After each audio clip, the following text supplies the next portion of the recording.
The smell of ozone hangs in the air, thick and metallic, like a storm is coming but hasn't broken yet. My office, usually a sanctuary of polished wood and quiet ambition, feels brittle tonight. The only light spills from the laptop screen, painting my face in a cold, blue glow. On it, a line item. A repeating transaction, same amount, same recipient name I don't recognize. It's labeled vaguely, something like consulting fee or management services, but the numbers don't add up. They never added up quite right in the monthly reports Michael gave me, but I'd always trusted him. My husband. My partner. The man I built this company with, piece by painstaking piece. He handled the financials. I handled the vision, the clients, the growth. We were a machine designed to conquer. This transaction, it's bleeding us. A constant, steady flow of cash leaving my business account. Not a business expense I recognize. Not a supplier. Not staff. Just a name. And the amount, it's significant. Enough to sting, to explain the tight margins he'd been complaining about, the ones that felt wrong in my gut when sales were soaring.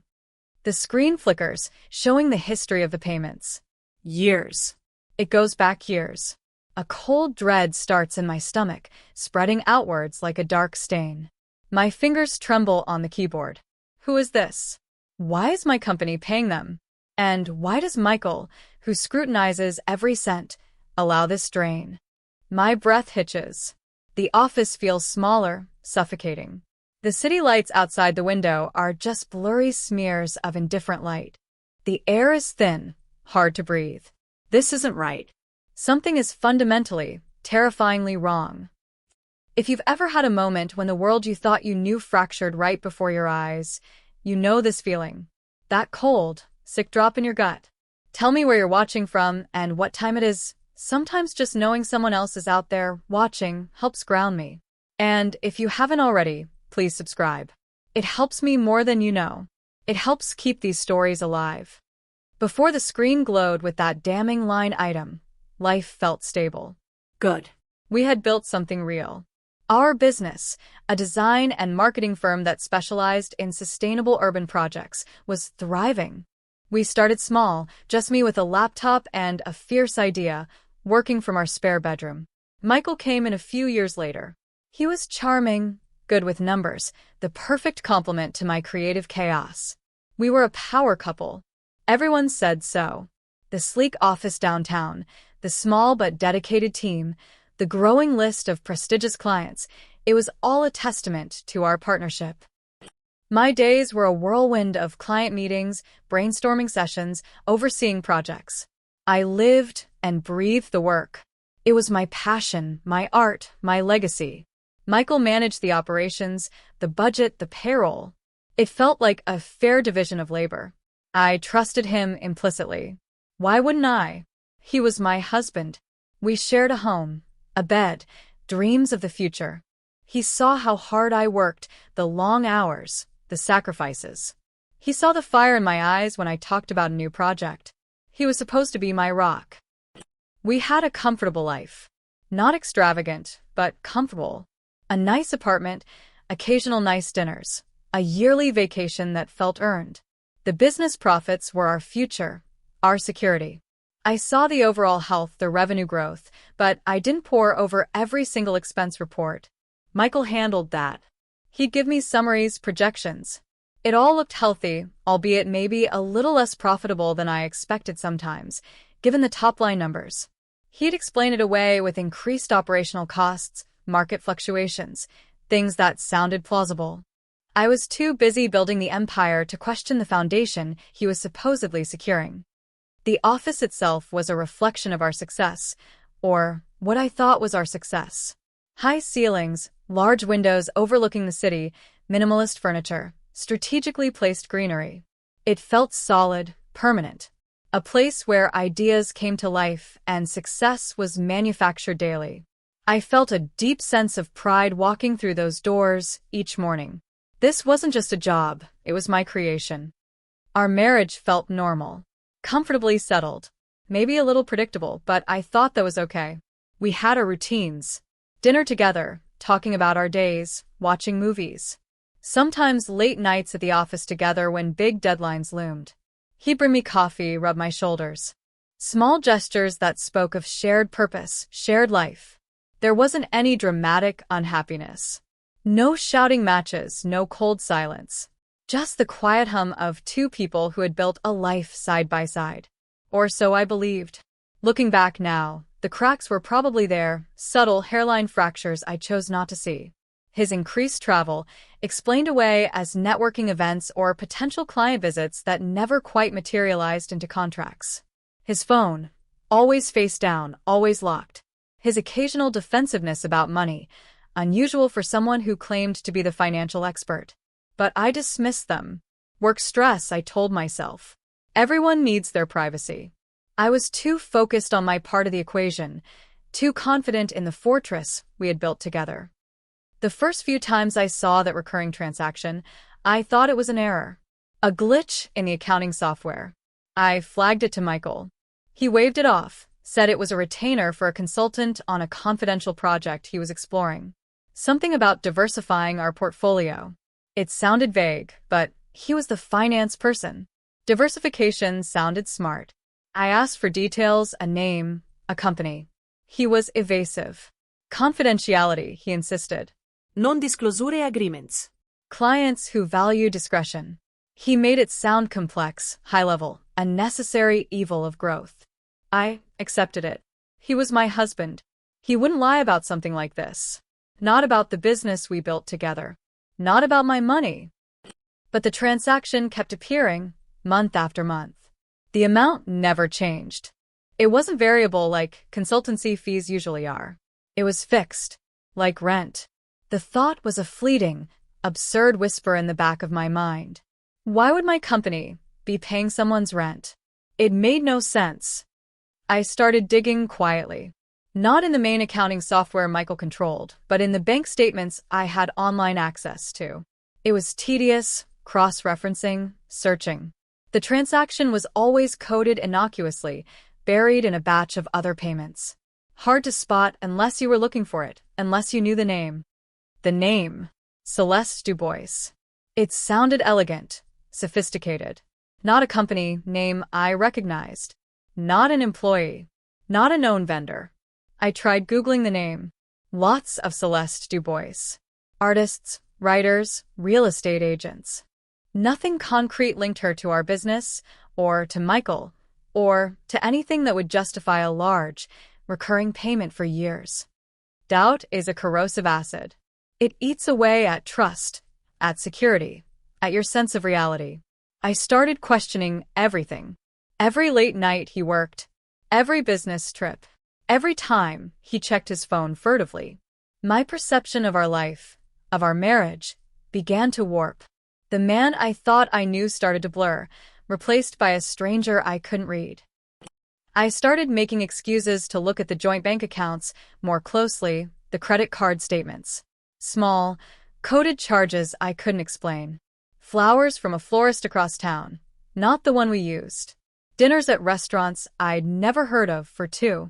Then, under a pile of old statements Michael had deemed archived, I found something else. A utility bill. An address I didn't recognize. It was a nice part of town. A condo. And the name on the bill? Celeste Dubois. The acid in my stomach turned into a churning, violent storm. It wasn't a consultant.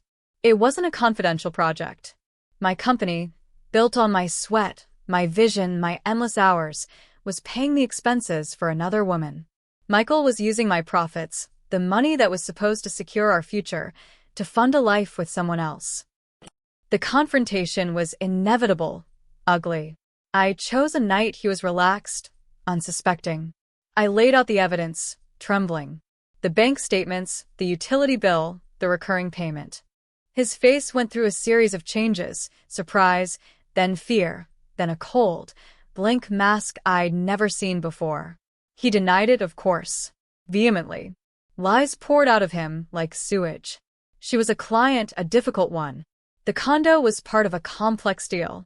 The payments were legitimate business expenses, just structured strangely for tax reasons. He tried to confuse me with jargon, with complicated explanations that sounded like nonsense. He accused me of spying on him, of being paranoid, of letting stress get to me. He turned my legitimate questions into an indictment of my sanity. He gaslit me with a practiced ease that chilled me to the bone. This wasn't the first time he'd lied to me. It was just the first time I had proof. The fight escalated. His voice rose, sharp and defensive. Mine cracked, filled with pain and disbelief. He called me hysterical, unreasonable.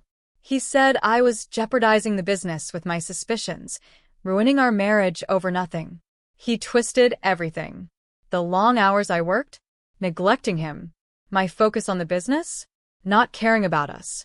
My questioning of the finances, not trusting him, undermining him. It was a masterclass in deflection and blame. He wouldn't budge. He wouldn't confess. He just kept denying, attacking, trying to make me doubt myself. He even brought up past insecurities, past mistakes I'd made, trying to destabilize me, to make me feel guilty for daring to question him. It was psychological warfare, waged by the man who was supposed to love me. I didn't break. Not completely. The evidence was too clear. But he sowed seeds of doubt in the aftermath. Maybe his explanations were convoluted, but was I sure I understood complex finance? Was I being paranoid? The emotional toll was immense. I couldn't sleep. I couldn't eat. My focus at work evaporated. Every interaction with him was tainted. I saw a liar when I looked at him, a betrayer. But part of me, a small, desperate part, still wanted to believe the man I married was still in there somewhere, trapped by a terrible mistake. He continued paying her rent. He continued to lie. He became more careful, or he thought he did. He changed passwords, became secretive with his phone, his laptop. The financial reports he gave me became even more opaque. He started suggesting I step back from the financial side entirely, focus solely on the creative, the client-facing work. Said I seemed stressed. He framed it as concern, but it felt like a cage closing in. He was trying to cut off my access to the truth. The business started to feel the strain. Not just from the siphoned funds, which continued, relentless, but from my own fractured state. I was distracted, distant. My creativity felt stunted. Client relationships, which were my strength, suffered subtly. Meetings lacked my usual spark. My team, sensing the tension between Michael and me, walked on eggshells. The vibrant, collaborative atmosphere I'd fostered started to fray. He leveraged my distraction, made decisions without consulting me, hired people I didn't approve of, signed contracts I hadn't reviewed. He was consolidating power, making himself indispensable, making it harder for me to challenge him, especially on the financial front he controlled so tightly. He was systematically dismantling my authority within my own company. Meanwhile, Celeste Dubois was living comfortably, funded by my hard work. The injustice of it burned hotter than any anger. It wasn't just about the affair, the betrayal of our marriage. It was about the violation of my professional life, my creation, my financial security. He wasn't just cheating on me. He was stealing from me, using the very thing I built as his personal piggy bank for his mistress. I felt trapped. Every conversation was a tightrope walk. Every glance from him felt like scrutiny. I couldn't trust my own home, my own office. The walls felt like they were closing in. My friends, sensing something was wrong, tried to reach out, but I pushed them away. How could I explain this? How could I admit that my perfect marriage, my successful business, was built on a foundation of lies and theft? The shame was suffocating. I was alone in this, or so I thought. I spent late nights after Michael was asleep, poring over anything I could find. Old emails, archived documents, printouts he'd left lying around. I was looking for anything that could give me leverage, anything that could break through the wall of his denial and deceit. The stress was constant. My hair started falling out. I lost weight. My reflection in the mirror was a stranger, gaunt, hollow-eyed, defeated. I considered leaving, just walking away, taking what little I could salvage of my personal funds and disappearing. But the thought of him getting away with it, of him and Celeste living comfortably on the ruins of my empire, fueled a bitter, cold resolve. This wasn't just money. This was my life's work. This was my identity. He had tried to steal that, and I wasn't going to let him. The lowest point came one rainy Tuesday. I was in the office alone.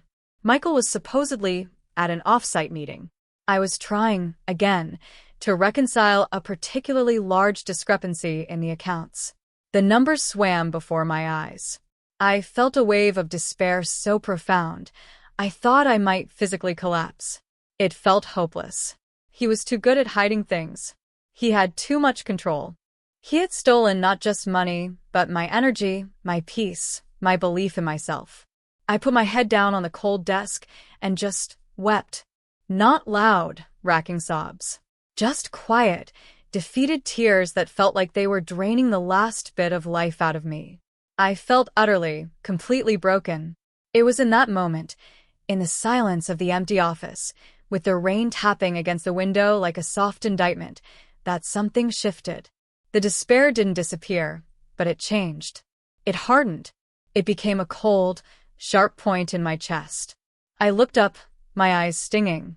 I saw my reflection in the dark window, a ghost of myself. But behind the hollowness, I saw a flicker, a spark of anger, a stubborn, defiant refusal to be a victim. He thought he had won. He thought he had me cornered, broken, silenced. He thought he could steal my future and use it to build his mistress a comfortable life. He thought he could take everything and face no consequences. He was wrong. In that moment, slumped at my desk, surrounded by the evidence of his betrayal, I made a decision. This wasn't just about getting divorced. It wasn't just about getting my fair share. This was about dismantling him. About taking back every single cent he stole. About making him pay, not just with money, but with the comfortable, consequence-free life he'd built on my back. I wouldn't confront him again. I wouldn't beg, wouldn't plead, wouldn't try to understand. I would become as cold and calculating as he was. I would gather undeniable proof. I would build a case so strong, so airtight, that he couldn't deny it, couldn't lie his way out of it, couldn't gaslight me or anyone else. I would find someone who knew how to fight this kind of battle. Someone who saw the law not just as rules, but as a weapon. The next morning, the ghost in the mirror was gone. My eyes were still tired, but the hollow defeat had been replaced by a steely resolve. I went to work, acted normal, smiled at Michael, discussed mundane business matters. Inside, a silent war had begun. I was no longer a weeping victim, I was a strategist. I was going to take back what was mine, and I was going to make sure he felt the full weight of the consequences. The first call was the hardest. Not to a friend, not to family. To a lawyer. A specific kind of lawyer. One known for being ruthless, for untangling complex financial messes, for taking no prisoners in cases of marital and business fraud. Her name was Diana Sterling. Her reputation preceded her. She was expensive, intimidating, and supposedly unbeatable. I met her in her sterile, high-rise office. The view was spectacular, the atmosphere glacial. I laid out my story, calmly, factually. The business we built. My role. His role. The recurring payments. The address. The utility bill. The gaslighting. The dwindling profits despite surging revenue. I presented the scraps of evidence I had meticulously gathered. My voice was steady, devoid of emotion. I was just presenting data points. Diana listened, her face impassive. She asked sharp, precise questions. She didn't express sympathy, just a cool, professional interest in the details. When I finished, she leaned back in her chair. "This is significant," she said, her voice low and gravelly. "Financial infidelity is often harder to prove than the personal kind. But you have a pattern. You have a recipient. And, crucially, you have access points he didn't completely shut down. He underestimated you." She outlined the path forward. A forensic audit of the business finances. Subpoenas for bank records, company records, potentially even personal records. building an airtight case of fraud, theft, and breach of fiduciary duty within the business partnership, alongside the grounds for divorce based on adultery and financial misconduct. It would be complex, expensive, and brutal. It would involve not just divorcing Michael, but legally separating my business from his fraudulent actions, potentially suing him for damages, and reclaiming the stolen funds. And then she mentioned Celeste Dubois. The money went to her, Diana said. Your money, your profits, diverted to pay for her lifestyle. That makes her complicated, potentially a knowing recipient of stolen funds. If those payments were, say, covering her rent for years, that means an asset, the lease, the use of the property, was acquired using fraudulently obtained money. Under certain legal theories, we might be able to go after that asset. My blood ran cold, then hot. Go after her assets? The thought hadn't fully formed in my mind. I was focused on getting my money back from him. But she was complicit. She benefited. The idea of hitting her directly, dismantling the comfortable life he'd built for her with my money, it was a brutal thought. But it was also satisfying. A cold, hard piece of justice. He used my strength to empower her. I would use his crime to disempower her. I hired Diana. The retainer was astronomical, a testament to her expertise and the scale of the fight ahead. But it felt like an investment in my future, in my vindication. The battle was now official. The next few months were a blur of quiet, intense activity. I continued to live with Michael, maintaining the facade of a troubled but intact marriage. It was a performance that required every ounce of my strength. Sharing a home with the man I was building a legal case against was agonizing. Every meal together felt like a lie. Every shared space felt poisoned. I kept my distance, offered vague excuses for my preoccupation. He seemed relieved, interpreting my withdrawal as depression over our marital issues, exactly what he'd accused me of being. He thought I was succumbing, giving up.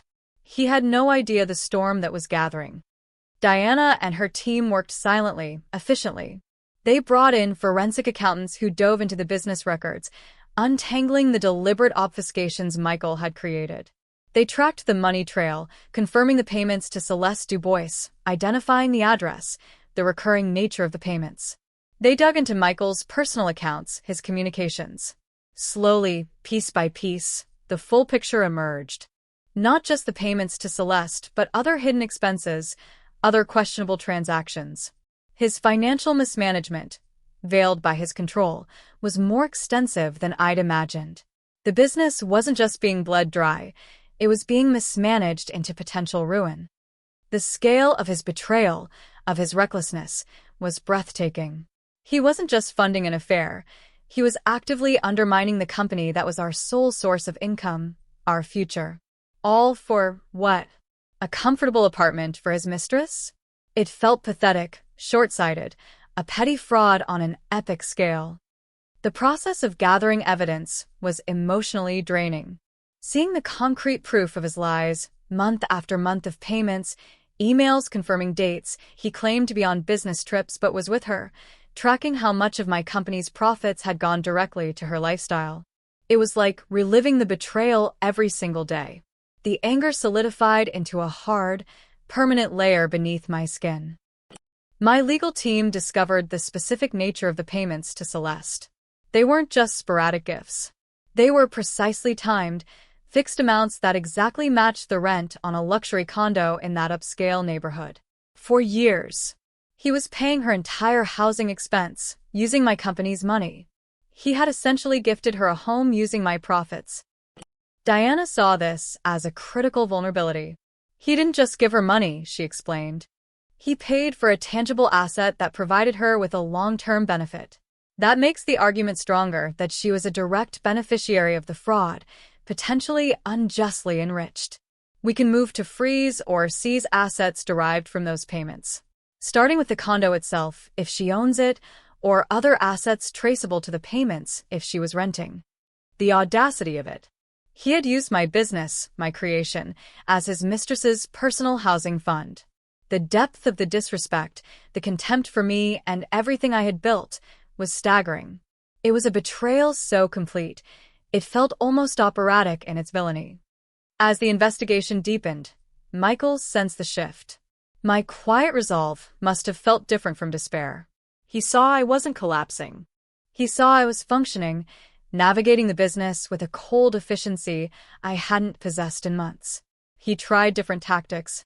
Sweet talk, attempts to rekindle intimacy, promises to do better, vague admissions that he'd been under stress and made mistakes, but still no specific confession about Celeste or the payments.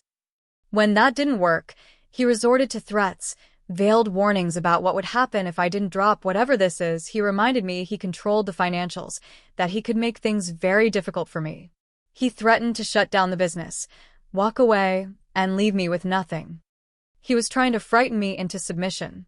But he didn't understand. Fear was no longer my primary emotion.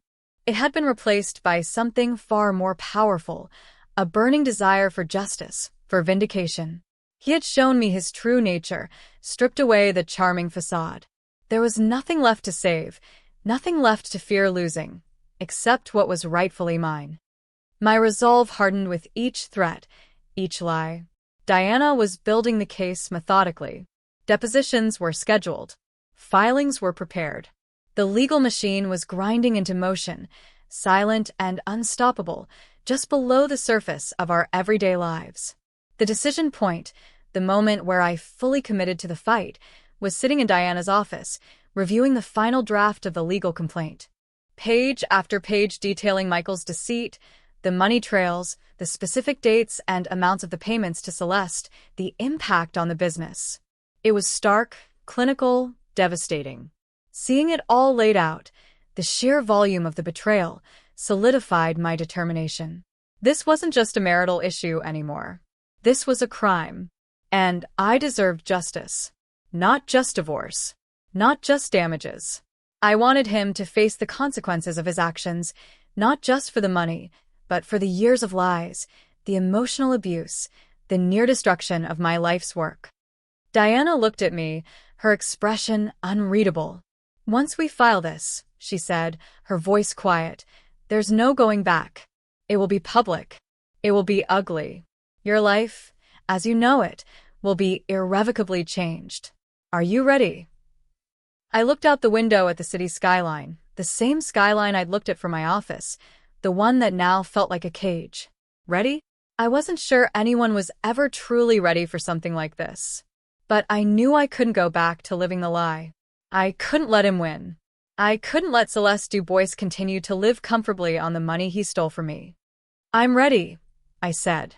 My voice was steady. Clear. The tremor that had been a constant companion for months was gone. I signed the document. The pen felt heavy in my hand, signing away my past, signing towards a future I couldn't yet imagine. The papers were filed the next morning. The clock started ticking. The bomb dropped on a Tuesday morning. Not with a bang, but with a crisp knock on the door. Process servers, professional and anonymous, served Michael at the office. Divorce papers, the legal complaint detailing the fraud and theft, and a motion for injunctive relief and asset seizure targeting both him and Celeste Dubois. At the same time, Diana's team was filing the necessary paperwork to place a lien on any property owned by Celeste that could be traced back to the fraudulent payments, specifically the condo she lived in, assuming she owned it, or any significant assets acquired during the period Michael was paying her expenses. I wasn't there when he was served. I had arranged to be at a supposed client meeting, but my phone rang minutes later. It was his assistant, voice shaking.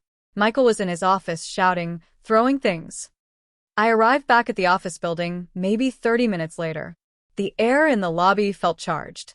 People looked at me strangely. The news was spreading like wildfire. Walking down the hall to our office suite felt like the longest walk of my life. Every step was heavy, deliberate. I pushed open the door. Chaos. Papers were scattered everywhere in the reception area. My team was huddled together, looking terrified. And from Michael's office, the sound of yelling, punctuated by the crash of something breaking. I walked past my stunned employees, towards his office. The door was ajar. I pushed it open the rest of the way. The scene inside was vivid. He had swept everything off his desk. Papers, his laptop, his monitor, shattered on the floor. He was standing there, face red, tie askew, looking like a cornered animal. He saw me. His eyes, wild with rage and panic, fixed on mine. "You," he roared, his voice raw. "You did this. You psycho bitch." I walked further into the room, slowly, calmly. The chaos around him seemed to frame his unraveling. He picked up a framed photo from his bookshelf, a picture of us from years ago, happy, smiling. For a second, I thought he might throw it at me. Instead, he slammed it down onto the corner of the desk, shattering the glass. "How could you?" he screamed, shards of glass scattering. "How could you do this to me? To us?" "Us," I repeated, my voice quiet, dangerously low.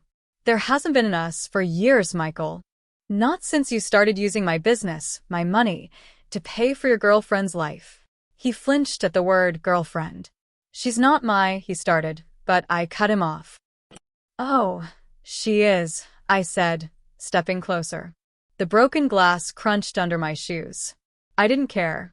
My lawyers have the proof. Years of payments. To Celeste Dubois. Your little secret. His face contorted. He took a step back, bumping into his desk. "You had no right to go through my things, to spy. Your things." I tilted my head. "That money was my profit, Michael. From the business I built. You stole from me. Repeatedly. For years. To fund your little hideaway." It was complex.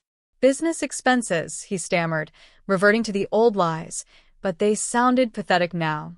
"Paying her rent wasn't a business expense," I said, the cold satisfaction starting to spread through me. "And speaking of her rent, my lawyer has filed paperwork to seize her assets." That's when it happened. That's the moment the air left the room, the sound drained away. His eyes widened, not with rage anymore, but with pure, unadulterated terror. "Seize. Whose assets?" he whispered, his voice barely audible above his ragged breathing. "Celeste Dubois," I said, enunciating every syllable. "The money you used to pay her rent, to give her a comfortable home, that was my money. Stolen from my company. Assets acquired with stolen funds are fair game. My lawyer is making sure she pays back every cent you took from me and gave to her. Starting with that luxury condo you paid for." He stared at me, his mouth slightly open. His face, minutes ago red with fury, went ashen. The blood drained from his face, leaving it pale and clammy. He looked like he'd been kicked in the stomach. He hadn't just hurt me, he had exposed her. He hadn't just stolen from his wife, he had jeopardized the woman he was supposedly protecting. He had used my weapon, my business, my profits, my legal team, to destroy his other life. You wouldn't," he breathed. "Oh, I would," I said, my voice steel. "You stole my future, Michael. You poisoned my past. You thought you could take everything I built and give it to her. You thought you were safe because you controlled the numbers. But you forgot who earned them. You forgot whose name is on the door of this business, whose vision built it from nothing." He stumbled back again, looking around the wrecked office as if seeing it for the first time. His empire of lies was collapsing around him. The man who had seemed so confident, so in control, the master manipulator, was crumbling before my eyes. He hadn't foreseen this. He thought the fight would be between him and me about money and infidelity. He never imagined I would turn his own mechanism of betrayal, the financial support for Celeste, into the instrument of his undoing, dragging her into the light, making her pay too, using my money as the justification. He reached out a hand, steadying himself against the wall. His knees seemed to buckle slightly. The color completely drained from his face. His breathing became shallow, rapid gasps. He looked utterly broken, not by the loss of me or the marriage, but by the imminent destruction of the life he'd built with his mistress, funded by my toil. He had thought I would be a weeping mess, easily dismissed. He was blindsided by the cold, strategic counterattack that used his own actions against him, hitting him where he was most vulnerable, not his own finances, but her security. He slid down the wall, collapsing onto the floor amidst the scattered papers and broken glass. He wasn't crying. He was just a heap of shaking, gasping disbelief. The master schemer, completely undone by the victim he thought he had destroyed. He had collapsed under the weight of the consequences he never thought he would face. I stood there, watching him. There was no pity, just a profound, cold emptiness, filled slowly by a grim satisfaction. Justice wasn't a comforting balm. It was a bitter, necessary medicine. He had stolen years of my life, my peace, my security. Now he would watch the life he built on my foundation crumble. And he would do it knowing I was the one who held the hammer. The aftermath wasn't swift or clean. Legal battles rarely are. Michael tried to fight back, of course. His lawyers painted him as a visionary businessman undermined by his unstable, vindictive wife. They tried to discredit me, to portray the payments to Celeste as legitimate business expenses, albeit poorly documented. But Diana and her team were relentless. The forensic accounting was damning. The paper trail, the digital footprint, was clear. Rent payments, utility bills at Celeste's address paid from the business account, cross-referenced with his travel records and communications. His defense crumbled under the weight of undeniable fact. Celeste Dubois was also blindsided. She apparently had no idea the money Michael was using to pay for her life was stolen from his wife's business. She was caught in the crossfire, forced to reveal her own financial situation, to defend the origin of her assets. The legal action against her wasn't about personal retribution for me. It was about tracing and reclaiming funds diverted from my company. The court process laid bare her relationship with Michael, his deception of her, and her unwitting, or perhaps willful, participation in benefiting from stolen money. She was eventually forced to settle, relinquishing assets equivalent to the amount of my company's profits Michael had used to fund her life. The luxury condo, paid for with my sweat and tears, was gone. Michael's world imploded. The business, already teetering from his mismanagement and the legal fallout, didn't survive. My name was irrevocably linked to the scandal, making it impossible to salvage the brand we had built. It was a painful loss, the death of something I had poured my heart and soul into. But it was also a necessary one. The foundation was rotten. The divorce was finalized, granting me the majority of the marital assets, recognizing the fraud committed against me. Michael was left with little, his reputation in tatters. He faced potential criminal investigations for the fraud, although the focus ultimately remained on the civil recovery of assets.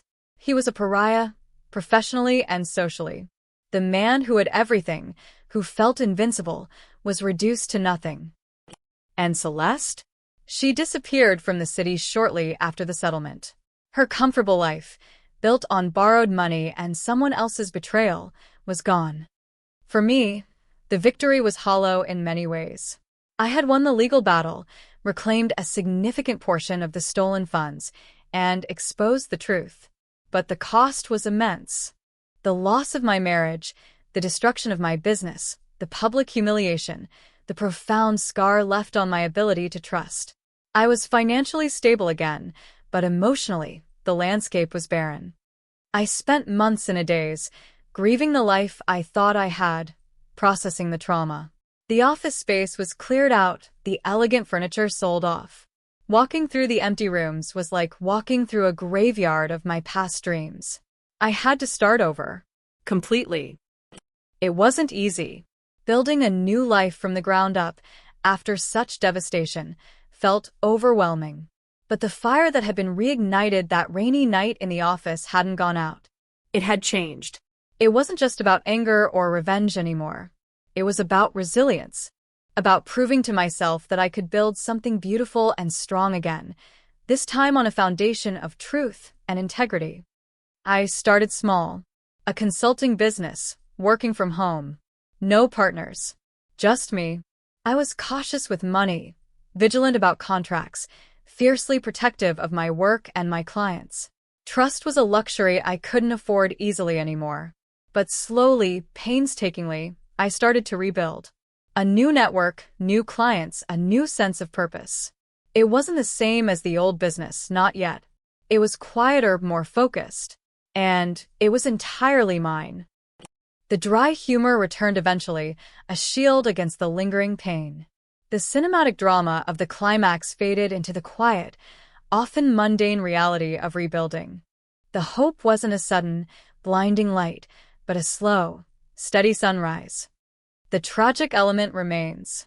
The loss of the man I thought I married, the years of lies, the shattering of a shared dream. That wound will likely never fully close. But it has scarred over, making the tissue beneath stronger. Sometimes, late at night, I still see his face when Diana told me we could seize Celeste's assets. That look of utter, blindsided collapse.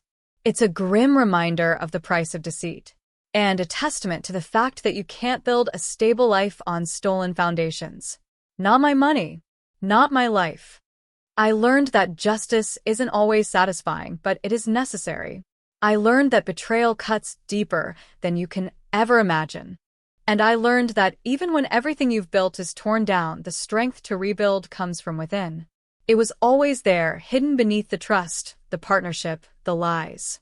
I had to lose everything to find it. If this story resonated with you, if you know what it feels like to fight back when everything seems lost, I'd love to hear your version. Drop a comment with where you're listening from and what time it is. And if you haven't already, subscribing helps bring more of these stories to life. Thanks for being here.